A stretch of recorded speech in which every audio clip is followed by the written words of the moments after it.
बे पासे अवां ताईं अहम ख़बर पहुचाईंदा हलूं। सिंध रेंजर्स के कस्टम इख्तियारनि सां गॾिजी जैकबाबाद ज़िले में सिंध बलोचिस्तान बॉर्डर ते वॾी कार्रवाई कई वई आहे, जॾहिं त नॉन कस्टम पेड शयुनि जी स्मगलिंग जी कोशिश खे नाकाम बणायो वियो आहे।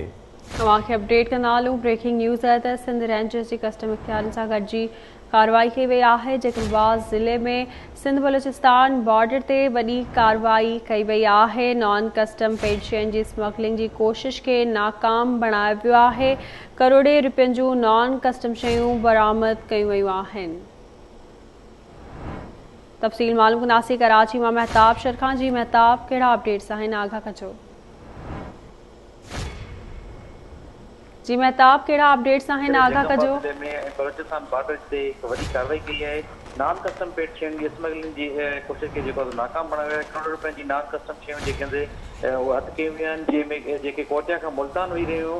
तव्हांखे ॿुधाईंदुमि त जंहिंमें डीज़ल 7 डीज़ल भरियूं इंजन्स हुयूं ऐं सोफारियुनि जो तादाद हुयो जेको वॾे में वॾो तादाद रखियो वियो आहे। ऐं इन खां तव्हांखे ॿुधाईंदुमि जेको शीशो आहे 11,640 जेके हुनजो अदद ॿुधाए पंहिंजनि ऐं जेके रिलीफ शीशा जेके आहिनि उनजा जेको कीमती शीशो ॿुधाए वञे उहो 250 जेके खां वधीक जेके हथु कया विया आहिनि। जी ठीकु आहे महताब, वॾी महिरबानी अव्हां जी तफ़सील खां आगाह थियण लाइ।